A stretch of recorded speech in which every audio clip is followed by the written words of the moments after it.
ho amin'izay rehetra malalan'Andriamanitra sady voantso no masina ho aminareo aneny fahasoavana sy ny fiadanana avy amin'Andriamanitra raintsika sy Jesosy Kristy to. Amen. Anio alahady fa 7 martsa 2024 alahady voalohany amin'ny karemy. Alahady natoka amin'ny fitandremana isotro fitiavana hitondrana mibavaka ny sampana kristianina tanora zokiny mankalaza n'Andriamanitra noho ny faha-80 taonany. Hibanjinantsika ny loha hevitra hoe miantso amin'ny fibebahana ny tompo. Izao dia hitsangana amin'ny fiangonana anao ny hira fanentanana ny azakazaka masina.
Fisaorana sy fideranan'Andriamanitra dia rahantsika mamaky ny salamo efa voalahatra. Amin'ny anaran'ny Tompo, famondram-po sy fitsarana no ankalazaiko. Ianao Jehova o no dia raiko. Hitandrina ny lalana marina aho, raha oviana no tonga aty amiko ianao. Andeha amin'ny fahitsiny foka ao anatin'ny tranoko aho, sy ampitoetra zava-dratsy ao anolomamasoko aho. Halako ny mivadika. Tsy kambana amiko izany, ny fo maditra hiala amiko, tsy hankasitraka izay ratsy aho. Amen.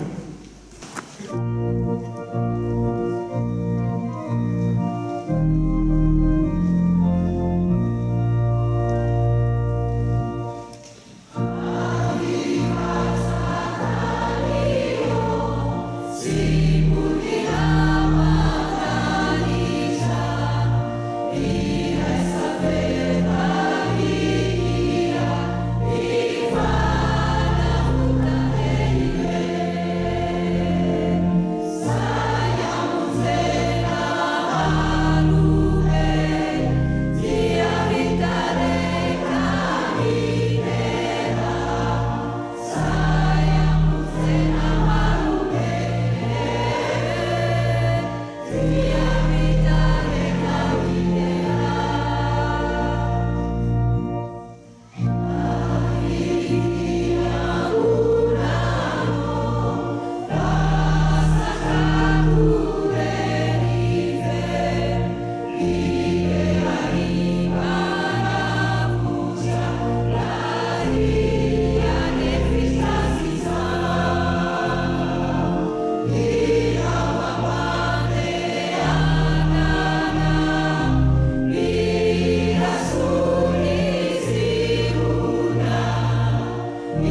hivavaka isika.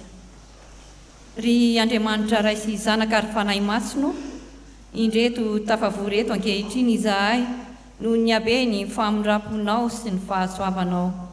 Midera sy mankalaza ary manome voninahitra anao, miankoka eo anatrehany seza fiandriananao.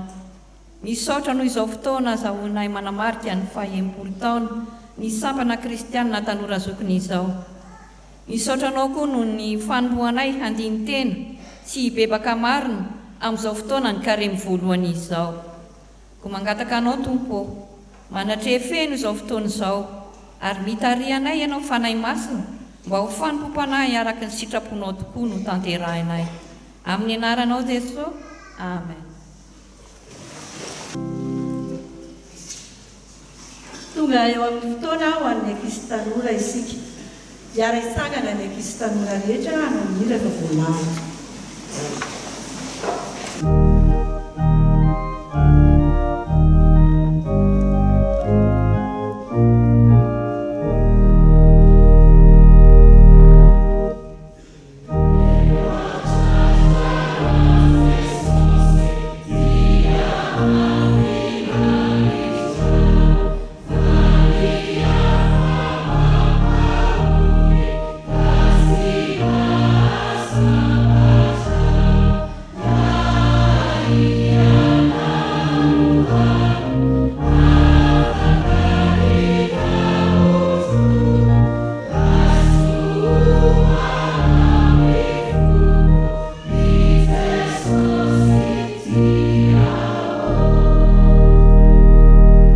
Vavaksika Jesosy te hiaino sy mangetaheta ny teninao izahay, te andre hafatra avy aminao.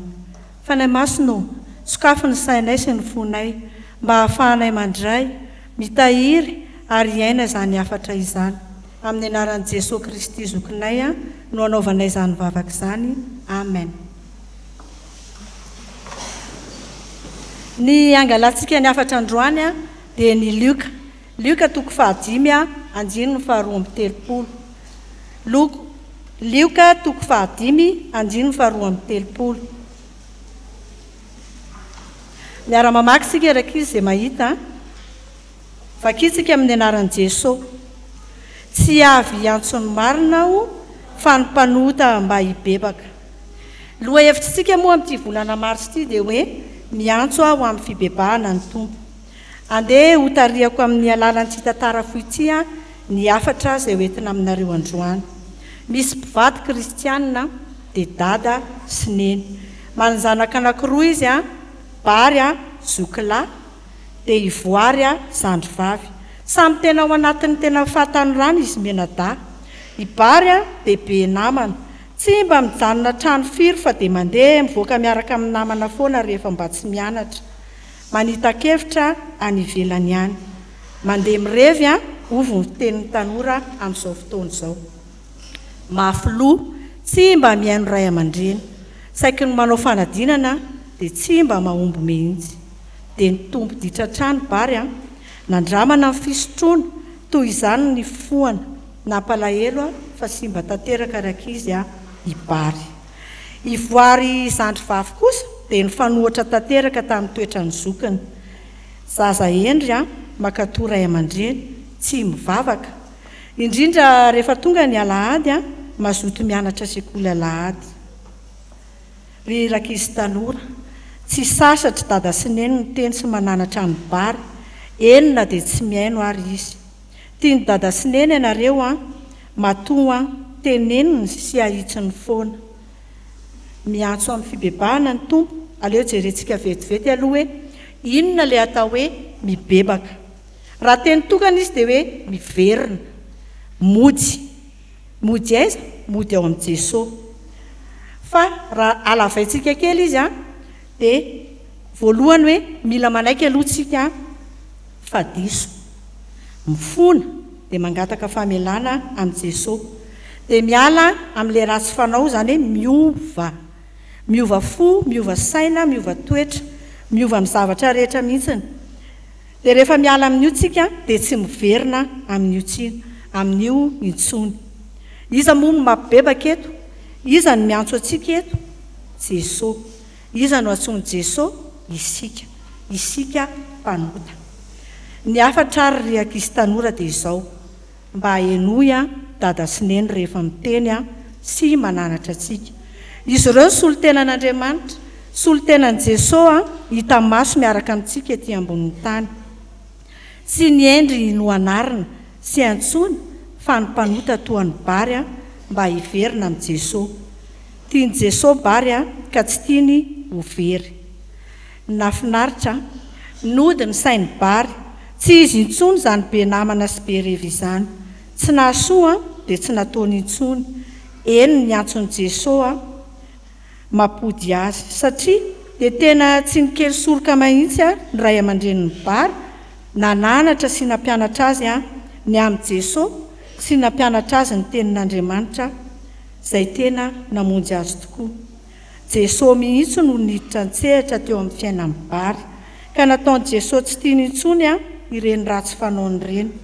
Lasa namonjy fiangonana isaky ny alahady i bary.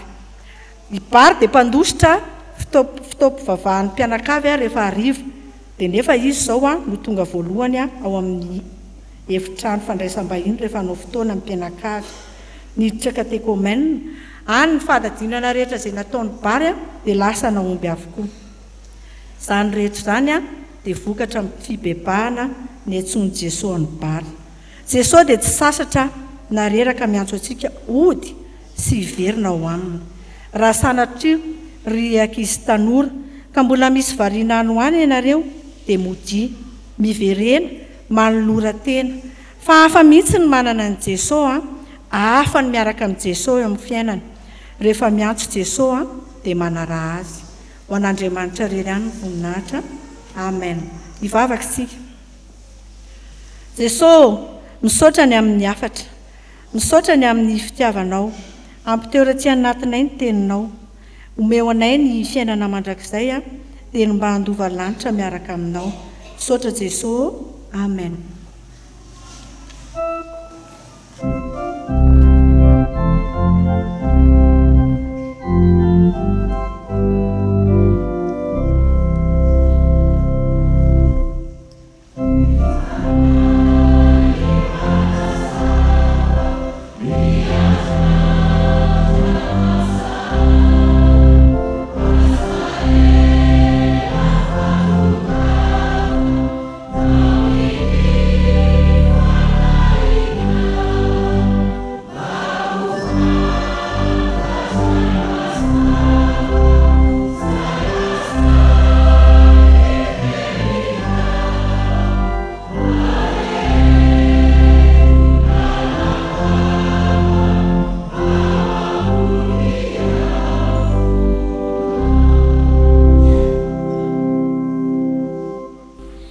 Iaraka hivavaka isika.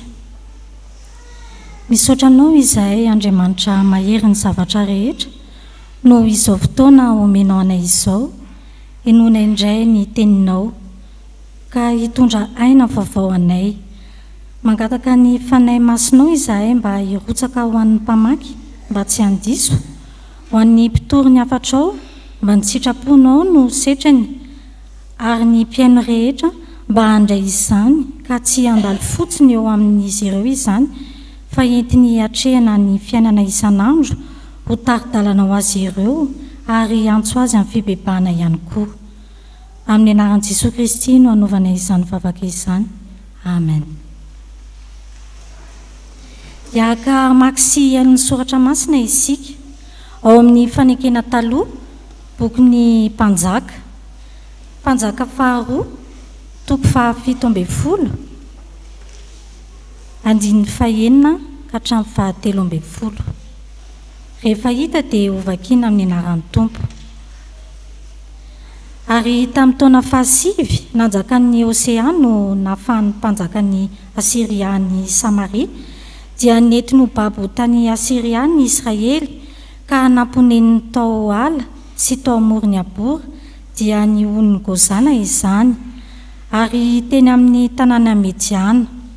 Ary ny natongavany izany dia noho ny nanontanian'ny zanak'Israely tamin'ny Jehovah Andriamaniny, izay nitondra azy nivoaka avy tany amin'ny tany Egypta ho afaka tamin'ny tanan'ny farao mpanjakany Egypta fa natahotra izay andriamanikafy izy ka nandeha araka ny fanaon'i Jetilisa izay norohan'i Jehova tsy eo anoloan'ny zanak'Israely sy araka ny didy izay nataony mpanjakan'ny Israely.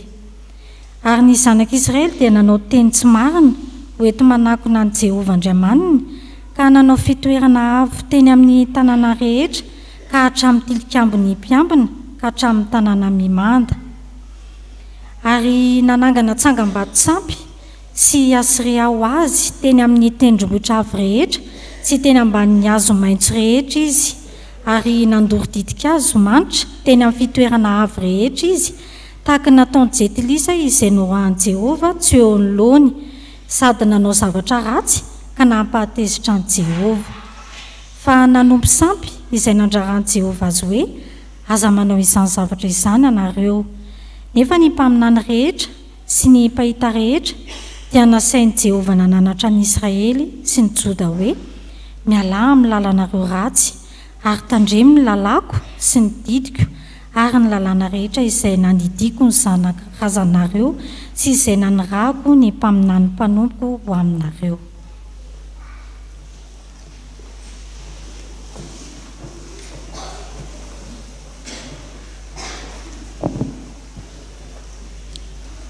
Hotoizantsika ny famakiana ny soratra masina ao amin'ny fanekena vaovao filazantsara araka ny Lioka toko 5 andiny fa 7 ka hatramin'ny fa 2 ary ho faranantsika ny famakiana ny soratra masina ao amin'ny boky ny Apokalipsy toko 7 andiny 1 ka hatramin'ny fa 9.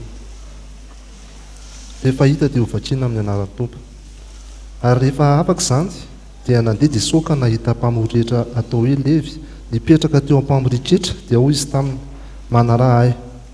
Ary nafoy ny zavatra rehetra izy ka nitsangana dia nanaraka azy. Ary Levy nanao fanasana lehibe tao an-tranony ho an'i Jesosy, ary nisy mpamory rehetra maro sy olo-kafa koa izay niara-nipetraka ny inona teo aminy. Fa ny fariseo sy ny mpanoran-dalàna izay teo aminy dia nimononmonina tamin'ny mpianatra Jesosy ka nanao hoe nahoana ianareo no miara-mihinana sy misotro amin'ny mpamory rehetra sy ny mpanota? Ary Jesosy namaly ka nanao taminy hoe tsy ny finaritra no mila mpanao fanafody fa ny marary, tsy avy antso ny marina aho fa ny mpanota mba hibebaka. Ary soraty ao amin'ny anjelin'ny fiangonana Sardisy, izao no lazain'ilay manana ny fanahy 7n'Andriamanitra sy ny kintana 7. Fantatro ny asanao fa manana anarana ho velona ianao kanjo maty ihany.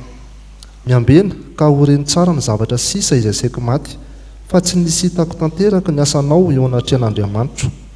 Dia tsarovy ny amin'ny nandraisanao sy ny nandraisanao ary tany mafy ka mibeba. Koa raha tsy ambiny ianao dia ho avy toy ny fiavian'ny mpangalatra aho ka tsy ho fantatrao izay ora hiaviako aminao.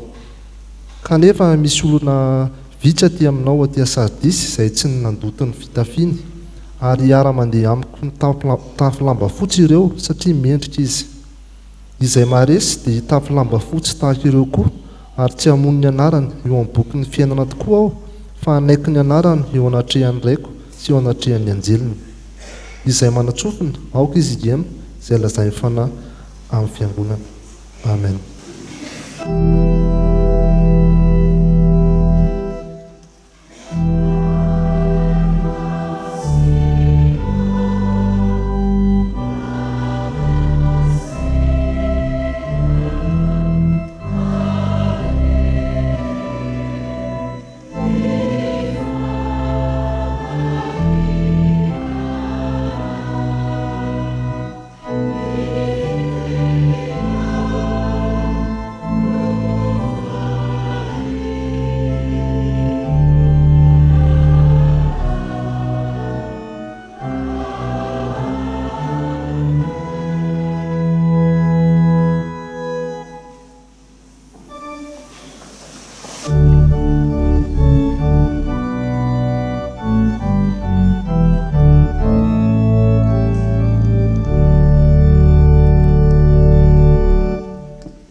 miarabantsika fiangonana riavana miditra amin'izao karemy taona 5 izao miaraba indrindra koa ny sampana kristiana tanora zokiny mankalaza an'Andriamanitra no ny faha-80 taona ny jorony.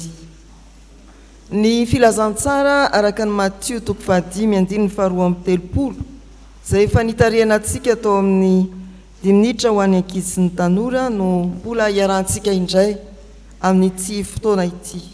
Ary ny fanahy masina ne ampahafantatra antsika ny sitrapon'ny Tompo mba hiainantsika araka izany.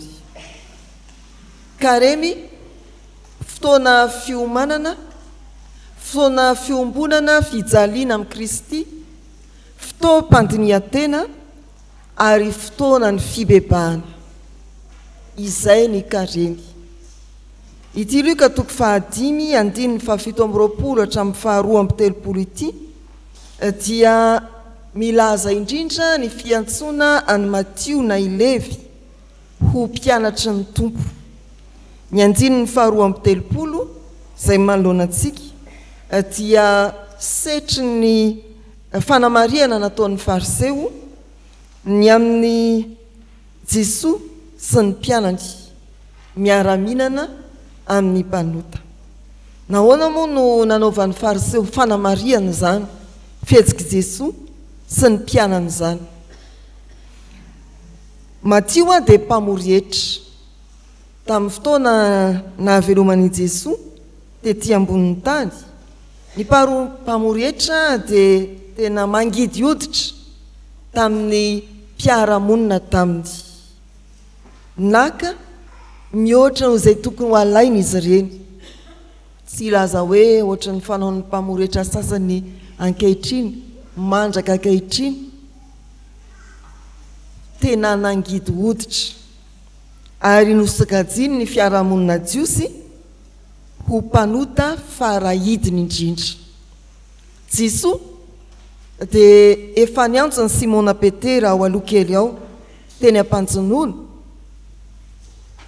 Eto indray Jesosy dia miantso tompon'andraikitra ambony ara-panjakana mpamorietra ary ity tompon'andraikitra ity no ny hafaliny dia nanasa ny mpiara-miasa taminy sy ny mpiara-monina araka ny voalaza hoe ny mpamorietra maro sy olo-kafakoa eo amin'ny 5:20. Izay no nahatonga ny fanamarian'ny fariseony hoe nahoana no miarankinana amin'ny mpanota ianareo.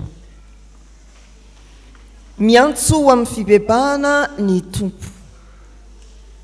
Tsy mifidy tavan'olona ny Tompo, miantso ny mpanarato izy mba ho tonga mpianatra mpanaratolona, miantso ny mpamorietra izy ary dia mbola miantso antsika koa.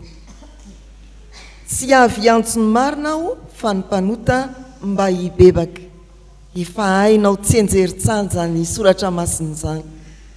Ary afatra fohy sady tsotra koa no entina manambara amintsika, manazava amintsika izany antson'ny Tompo amin'ny fibebahana izany. Fa ny fanontaniana tia mpiantohana dia ny hoe ho mora aminao ve ny hamaly, ny hanatanteraka izany. Miantso amin'ny fibebahana ny Tompo, milaza manao hoe tsy avy antso ny marina fa ny mpanota mba hibebaka. Jesosy no miantso. Ny teny hoe miantso dia midika koa hoe manasa ho amin'ny zavatra tsara zany anasany zany, ary milaza koa hoe manafatra zavatra tiana hiampita miainga eo amin'ny olona anankiray dia toy ny milaza hoe lazao koa ranony fa tsy avy antso ny marina aho, mpanota hibebaka. Afatra, fanasana, fiantsona. Azontsika antsaina amin'izany fa tsy isika no ny azakazaka anatony, fa ny Tompo mihitsy no ny antso aloha fa ho afaka nanatona isika. Raha izay ny Tompo no tsy niantso ho amin'ny fibebahana dia nakaiza teo isika, nitoetra tao amin'ny faharatsiana, tavela tao amin'ny fahotana, mbola voafatotra amin'ny fahazaran-dratsy. Jesosy Tompo no miantso, miainga amin'ny fiantsona amin'ny alalan'ny fahasoavan'i Jesosy ny fahafahantsika manatona ka mibebaka. Ho ny soratra masina tsy avy antsony marina izay midika koa hoe ny tanjoko dia ny ahatonga ny mpanota hibebaka. Ny tanjoko dia tsy anameloko na hiapanga fa miantso fibebahana. Mitodika amin'ny tsirairay koa ry havan'izany antso izany. Indraindray rehefa eno ny teny hoe mibeba dia fihetsem-po anankitelo no mety mitranga. Voalohany atezerana. Kina nibebako zanga nangalatra sanan'inona. Ny faharoa tahotra. Dia ahoana nefa zany efa tena zao tanysaina daholo. Inona ny tsy efa nataoko? Ny fahatelo enatra miaro alahelo. Ireo farafahakelony fihetsem-po izay hitsenantsika zanak'olombelona ny teny hoe mibeba. Mafiatoka, matahotra, menatra. Dia indraindray koa ny fantatsika avy hatrany dia ny hoe inona ny sazy hatramiko. Ny eritreretintsika avy hatrany dia hoe inona no ataon'Andriamanitra amiko raha manatona ka milaza aminy hoe nanota Andriamanitra. Andriamanitra mpanasazy. Fa eto dia Andriamanitra amin'ny alalan'i Jesosy Kristy miantso ny mpanota mba hibebaka. Izay ilay Andriamanitra mpahafantarina eto amin'izao antsony Kristy izao. Ry havana malala, esory ny tahotra, hialao ny enatra ary aza mafiatoka intsony. Jesosy no miantso, manasa, manafatra ary miantso anao ho amin'izany fibebahana marina izany. Ekeo fampanota isika ary antsona mba hibebaka. Fa inona no hoe nibebaka? Efa nazavain'ny mpitarika ny 10 minitra teo hoe mibebaka tsy hoe manasanao mba hiara hinana na manasanao hinana bisikisy isotro kafe, tsy izany mibebaka. So dia tsy fantatsika fa nasana honiko. Ny mibebaka dia fiovana fotom-pisainana mihitsy. Izay izy raha ny dika teny ifotony.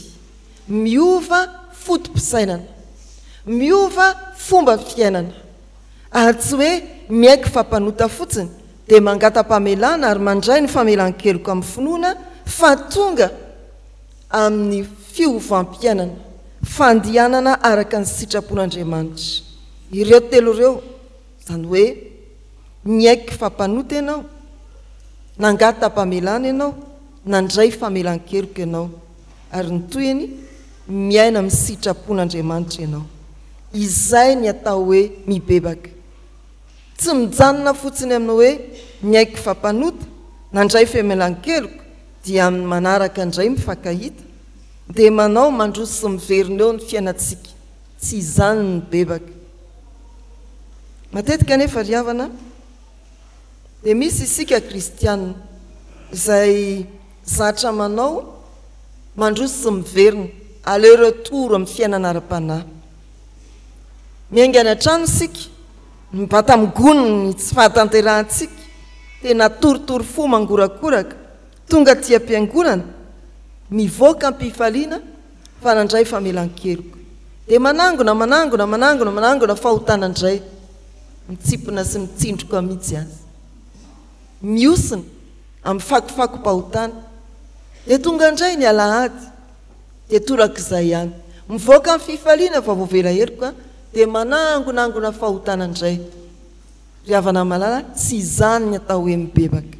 Ny atao hoe mibebaka dia manatona ny tompo amin'ny fotoritory sy mangorakoraka, mamela ny fahadisoanao eo am-pototry ny azo fijalian'i Kristy, ary mivoaka madio dia miverina eo amin'ny tompo amin'ny fahadiovana koa. Tsy mamerina n'izay nibebahana intsony, mifaly amin'ny fahamarinana, fa tsy hoe mifaly amin'ny tsy fahamarinana. Raha misy izay mbola tokony hibebahana dia zavatra hafa indray fa tsy le omalina ny tamin'ny heriny ihany, hafa indray. Inona ary no ilayntsika fiovana na ilantsika fiakenkeroka angatahana famelana amin'ny tompo ka iainana amin'ny fiainam-baovao amin'izao karemy 5:20 izao, mba handinika isika ireto efa voavela ity to vaovao indray manatona fa miantso ny tompo amin'ny fibebahana, mba tsy hiverimberina aminao ny fahaditsony efa navela fa hiavao hatrany hatrany ianao ho tonga amin'ny fahatanterahana ao amin'ny Kristy. Fanontaniana dia ny hoe enao ve ny antso ny tompo amin'ny fibebahana? Ahoana ny famalinao azy ary iza ny mba hanafaranao koa ny amin'izany antso amin'ny fibebahana izany? Izao karemy izao ry havana dia Jesosy mampatsiahy ny antso amin'ny fibebahana indray, ary tsy misy ny hoe lavitra loatra satria be dia be ny fahotana vitako. Tsia, ny tompo no manatona anao ary andreny fiantsony ianao. Tsisy koa ny hoe mahantra loatra fa efa tsy rantsan-tanana folontsony fa mandany hatrany amin'ny ratsa tongotra mihoatra ny fahaditsonana ataoko teo anatren'Andriamanitra. Tsia, manisy ary vonina amela anome famelan-keloko aminao Jesosy Kristy. Ny firariana ho antsika fiangonana manontolo manomboka ny karemy amin'ity alahady ity, ho antsika sampana tanora kristianina zokiny, tsy kisendrasendra ny hoe mifanojo amin'ny karemy izao fotoana izao na dia tsy volomparasy izy ny akanjonareo, fa miantso atsika ao aoriana ny 80 taona voamarika mba ho fiainam-baovao miavao hatrany eo amin'ny Kristy no ity vanim-potoana ny karemy ity ny fiainantsika. Ho fiainam-baovao anao amin'ny Kristy ane ny karemy 5:20. Amen. Ivavaka isika. Mazava ny afatra izay nampitondrainao ny mpanomponao Andriamanitro tamin'ity androany ity, tsy avy antso ny marina ianao fa ny mpanota mba hibebaka. Sotranao izay Andriamanitro fa nambaranao anay indray ny amin'ny sitraponao fa miantso anay eo amin'ny fibebahana tokoa ianao. Andriamanitra manasa anay ianao mba ho tonga amin'izany fibebahana izany tokoa izahay, ka mba ho fibebahana marina le tompo, ny fibebahana reto kristianina ireto, mba tena hiova tokoa ny toe-tsaina, ny fomba fiaina, mba ho araka ny sitraponao Andriamanitra, ary mba ho fibebahana tsy mamerimberina intsony izay efa nifonana sy nangataham-pamelana teo anatrehanao Andriamanitra. Manoloana ny teninao anefa izay Andriamanitro dia matsiaro izay fa tsy nahatanteraka akory ny afatra ao izay nambarany mpanomponao teo. Impiry tokoa moa izay Andriamanitro no mifona aminao, mangata-pamelana aminao izahay ny amin'ny faratsiana vitanay, kanefa tomini mbola mameny izany mandrakariva izahay. Tompo, menatra izahay, tsy mendrika akory izay na dia hiantso ianaranao masina ary, satria tsy mahatoky eo anatrehanao izahay. Mamerimberina ny zavatra tsy vitanay mandrakariva izahay. Andriamanitra ianao, ary Andriamanitra mpamindra fosim-pamela iloko anay, tsy maha-olombelona ianao ka mety ho leo ihany ny amin'izay mety faratsiana olombelona, fa Andriamanitra ianao mamindra fo aminay ianao, ary Andriamanitra tia anay ianao. Amin'izao karem'izao ara tompo dia tena andinitera tokoa izahay mba ho masina eo anatrehanao izahay, andinitenany amin'ny fiainanay izahay ko andreto ary izay tompo, mifony eto anatrehanao zahay, mivaly eto anatrehanao zahay, ary amboraka ny tsy fahatanterana rehetra eto anatrehanao zay tompo amin'izao karemy izao, ka miainoa ny vavaka fifonana izay asandratry ny mpanomponao tsirairay avy.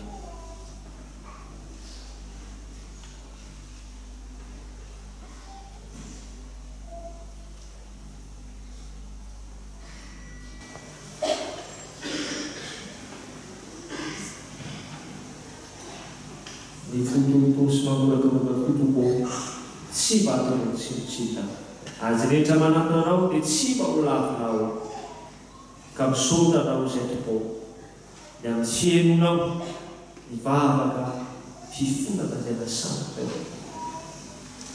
Amin'ny anaran'i Jesosy Kristy mpamotra fo no anaovana izany vavaka izany. Amen.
Ho antsika izay naiky tokoa no mifahotahantsika teo anatrehan'ny tompo ary mibebaka marina tokoa mitsangana andreniteny sy mahafaly atotry ny tompo antsika ho famelana.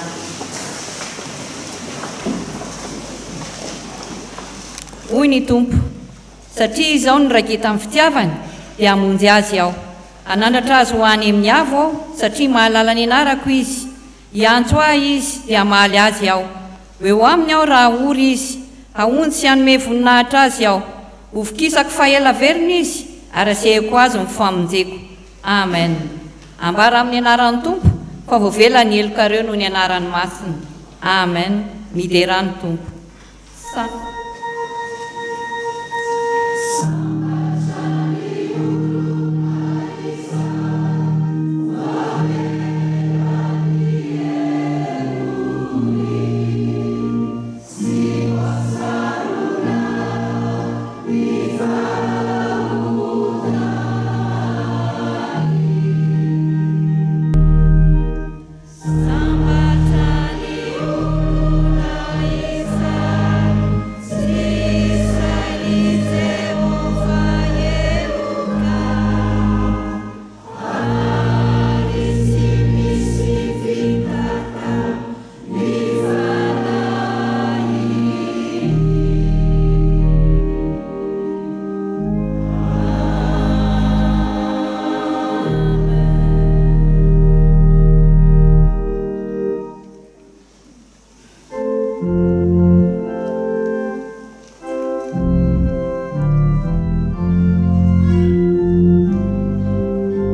antsika izay voavela eloko dia andeha ambarantsika pahibe maso ny finoantsika araky ny fanekempinoana laharana faharoa.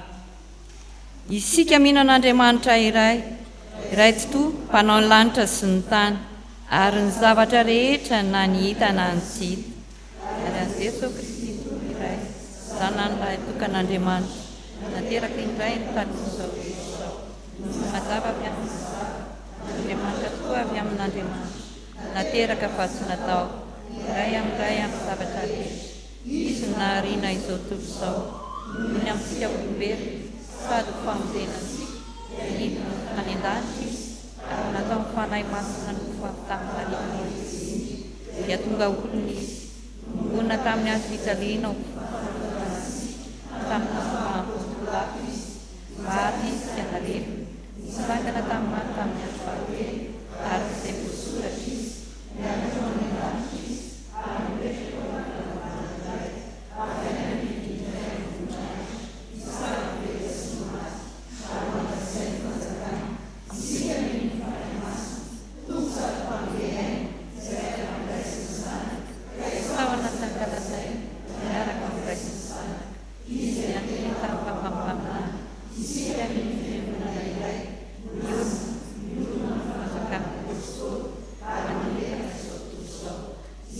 manaiky mibatisa iray famelan-keloka sady manantena amin'ny fitsanganan'ny tena tena gloire. Amen.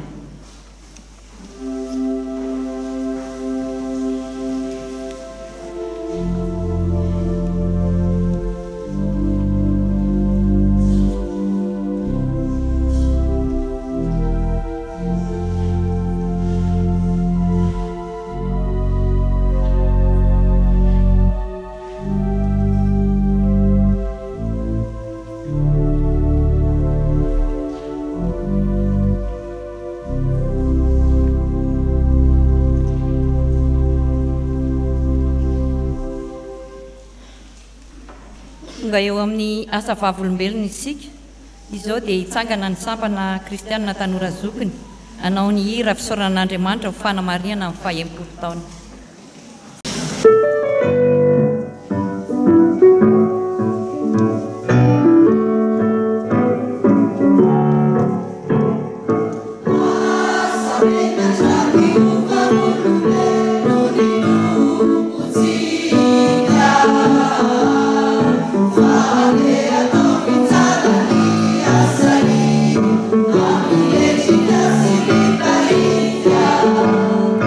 See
fangona aminareo hatrany ny fahasoavana sy ny fiadanana avy amin'Andriamanitra raintsika sy Jesosy Kristy Tompo. Tsy hay sy fanentanana mahakasika ny kristiana tanora zokiny. Ny sampana kristiana tanora zokiny dia sampana velona eto amin'ny fitandremana isotry fitiavana. Dia raina ny Tompo fa 80 taona izao ny joroany. Araka ny soratra masina ao amin'ny Timoty 2:1-9 tapany A. Koa aza menatra ny ovavolombelon'ny tompontsika. Ny sampana dia sehatra hitaizana sy ampaherezana mikambana mba hitombo amin'ny fanahafana an' Jesosy Kristy, mba hijoroan'ny tsirairay ovavolombelona. Ko fanatanterahana izany dia mivory isaky ny sabotsy 2 amin'ny volana ny kristiana tanora zokiny manomboka amin'ny 7 ora maraina. Mandray anjara amin'ny fiainan'ny fiangonana amin'ny fandraisana anjara amin'izay asa sy fandaminana rehetra apetrany. Manao fisintonana indroa isan-taona ny sampana, ny volana May 2 andro na 2 andro ary ny volana Aogositra herinandro.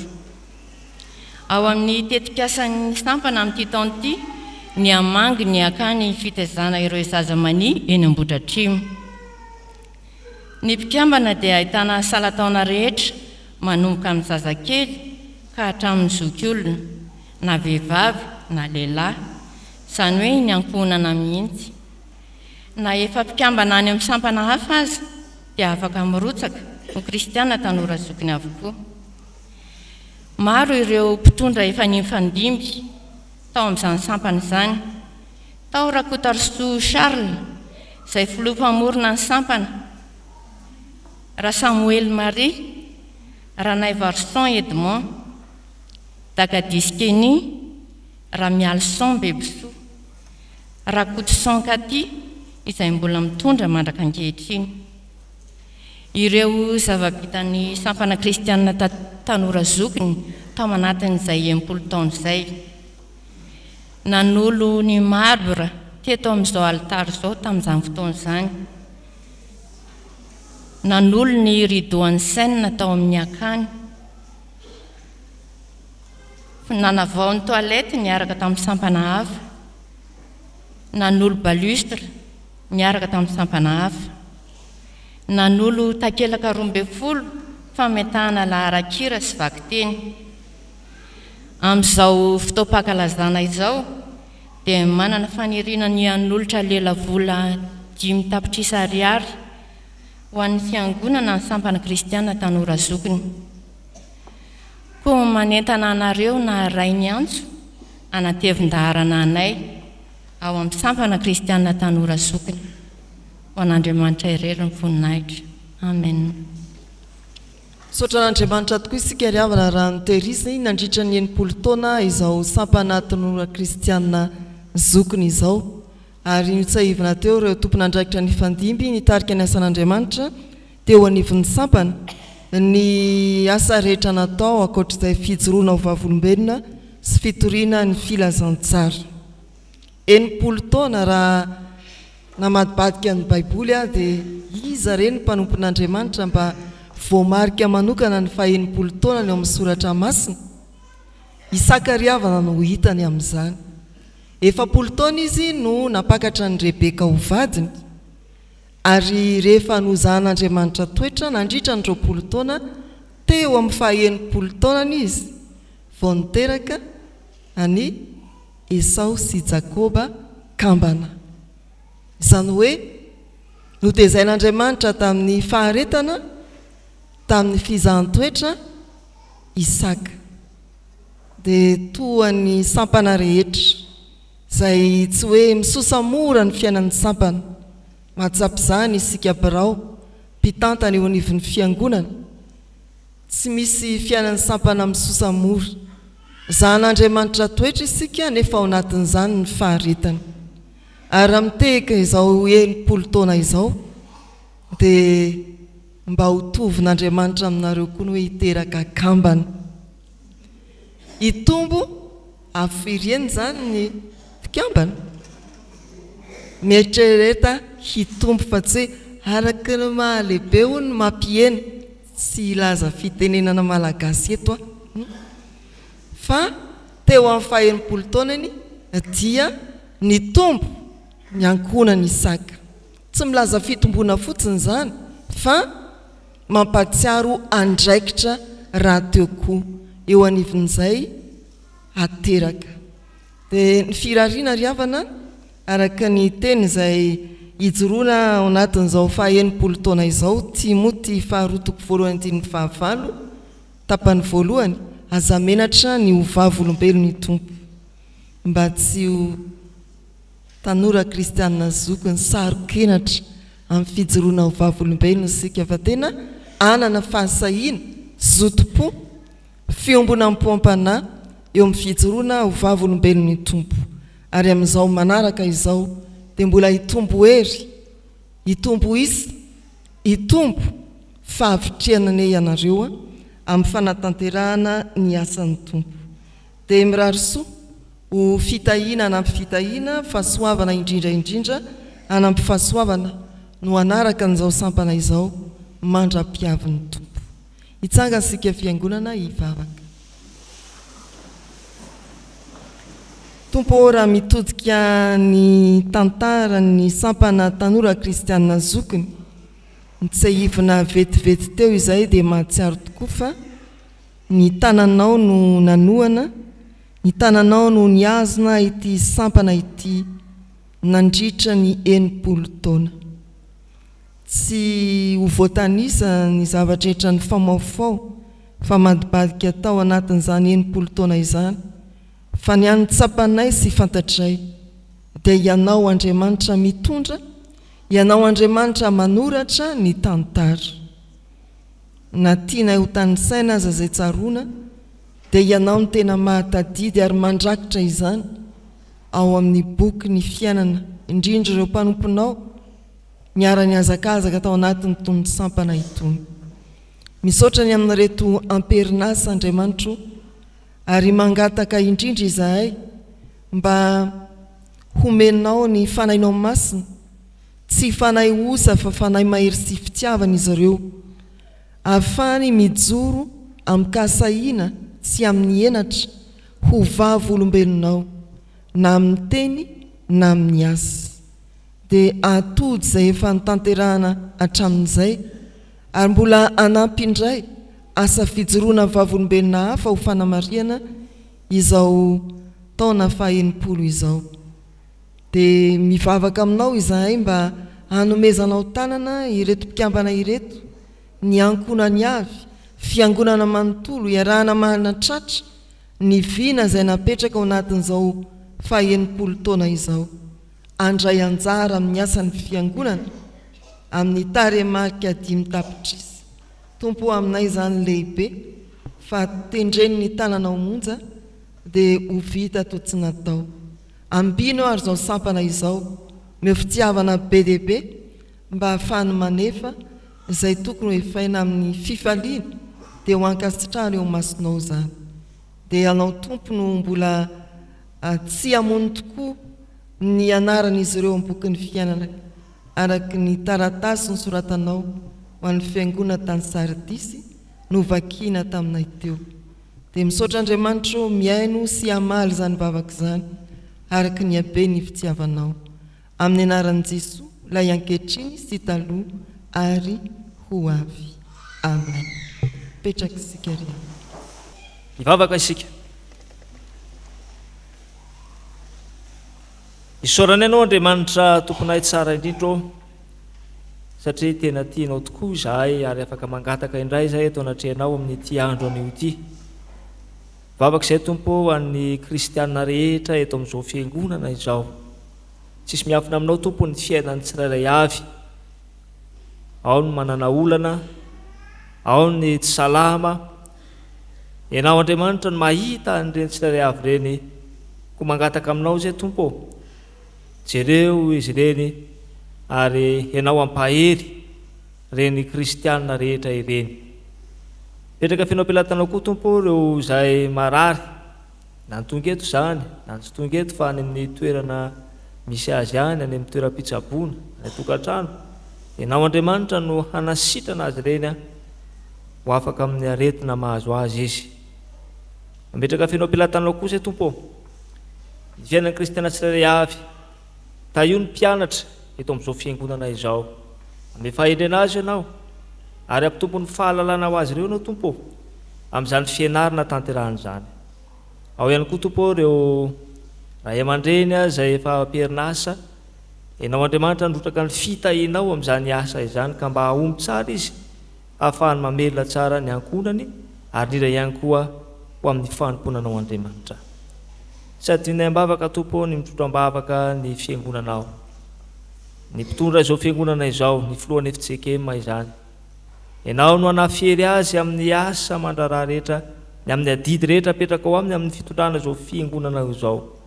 Ampahery azy ianao tompo amin'izay rehetra fisedrana sedrainy eo amin'ny fiainam-panompony. Ta io ireo birao mpiara-miasa aminy ao ny mpianakitra foibe. Ianao no mampahery ny tsirairay avy ireo ka mba ahafahana izy ireo tokoa mandinika ny fiainan'ny fiangonana, hampandrosiny fiangonana indrindra amin'ny hampandrosiny amin'ny fitorinan'ny filazantsaranaao eto amin'izao Madagasikara izao. Vavak'izay tompo ho an'ny sotoatam-paritany 7:30 manderina ny sahany FJKM. Ta io tompo ny birao mpianakitra birao ny sotoatam-paritany isatsokaziny tarihan'ny présidence synodaly. Ianao Andriamanitra no anafiry azy ireo, anotsaina azy ireo mba efany amin'izany adidy sy andraikitra napetraka ao tamin'izany. Vavaka izay tompo ho an'ny mpitandrina rehetra manerina ny sahany FJKM, ny olombo antsinao, olombo fidinao ary irakao itony ny afatra ao Andriamanitra hamahana ny ondrinao ka dia mampahereza ny mpitandrina rehetra tompo. Ianao Andriamanitra ary ianao no ametolotsaina azy ahafahany mitondra sy mamahana ny ondry izay tandremany araka ny sitraponao Andriamanitra. Vavak'izay tompo ho an'ny mpitandrina mivady eto amin'ity FJKM isotro fitiavana ity. Vavaka ho azy ireo izay tompo ny amin'ny asa maro izay tanterahany, betsaka tokoa ny asa sahan'izy ireo eto amin'izao fitandremana izao. Ao ny mafy, ao ny sarotra, fa ianao Andriamanitra no anafiry azy, ampahery azy mivady hahafaha manatontosa ny asa izay efa napetraka ao aminy dia ny fitandremana sy ny famahana ny ondry eto amin'izao fitandremana izao. Ametraka fianao ampilatana ohatra tompo ny birao mpiara-miasa aminy, ianao ihany koa no omba azy ireo, anolotsaina azy ireo ary mihery azy ahafahan'izy ireo manatanteraka ny adidy sy andraikitra miandry azy. Ny sampana rehetra eto amin'izao fiangonana izao, ny mpihevitra raha rehetra, ny vita patisa rehetra dia apetraka fianao ampilatananao iny fiainany tsirairay avy. Manana izay tiany angatahany eo anatrehana ohatra tompo amin'ny tiany ity ka dia mieno vavaka anay tsirairay avy ianao ary mamalia anay araka ny hampenitra fonao sy ny fitiavanao anay.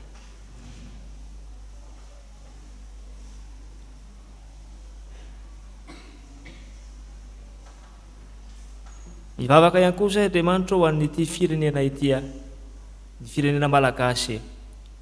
Ao tompo ireo misetra olana traboina ny amin'ny fandalovany rivo-doza eto amin'izao tanindrazana izao. Tompo, ianao anie jery manokana an'ireny olona traboina ireny izay tsy manana trano elofana, vokatry ny tondra-drano sy ny vokatry ny rivo-doza.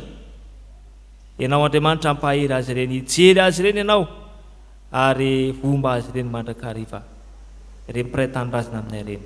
Apetraka fianao ampilatananao ny mpitondra fanjakana manomboka any amin'ny filohan'ny repoblika izany, ho tafinerinao izy tompo ary aoka ny fahamarinanao no hiasa ao anatin'izany mpanomponao izany ahafahany mitondra izao firenena izao ho araka ny sitraponao Andriamanitra. Dia mba ho firenena mibebaka many ho anatrehanao tokoa izahay, mba ho firenena malagasy miverina aminao Andriamanitra izahay, ary mba ho firenena malagasy matahotra anao Andriamanitra izahay. Fa ny fahotanay tokoa tompo no mety mahatonga ny loza sy ny fanitrana sy ny fahasairana manjady eto amin'ny taninay, koa mifona aminao izahay, mifona ny amin'ny tsy fahatanterahana rehetra izahay, mifona ny amin'ny mpitondra izahay tsy fahatanterahana ary mifona ho an'ny malagasy rehetra izahay. Ka mba irinay tompo ny anjakan'ny fahamarinana sy ny fiadanana eto amin'izao tany misy anay izao.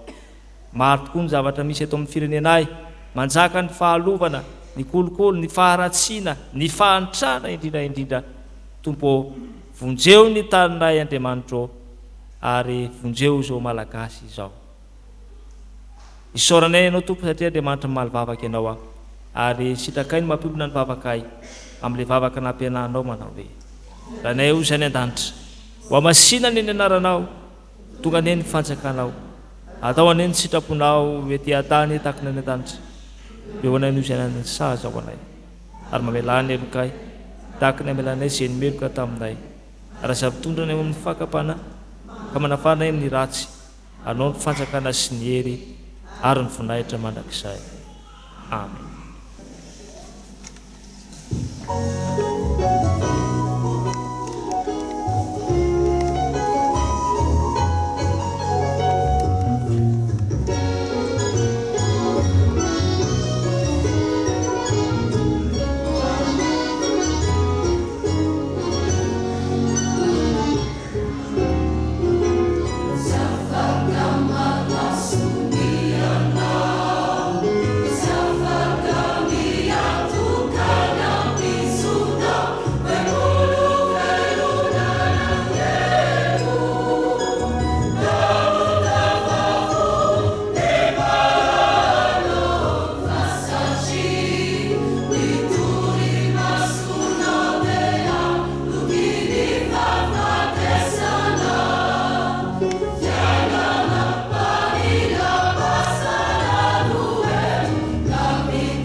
zao mampatratonina oantsika satria nanetra tena teo anatriako ianao izaho efa niaina ino isolovavanao amin'ny adinao sady anao famarina hoanao raiso mitsodratonina amin'ny anarana ny fahasoavan'i Jesosy Kristy sy ny fitiavan'Andriamanitra ray ny hery sy ny firaisana amin'ny masina ho aminao sy ny ankonanao ary ny fiangonana manontolo hatramin'izao sy ho mandraka izay.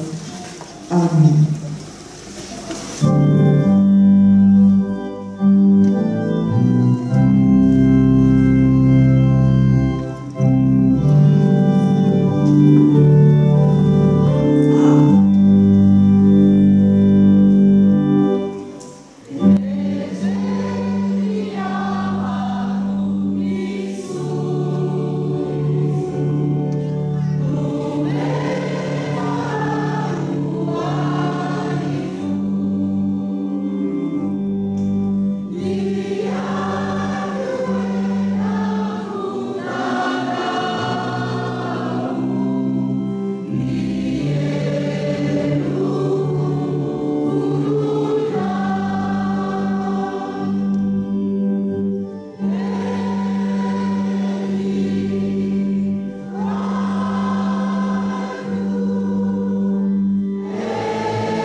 Ho an'Andriamanitra irery ihany ny voninahitra amin'ny anaran'ny Ray sy ny Zanaka ary ny fanahy masina.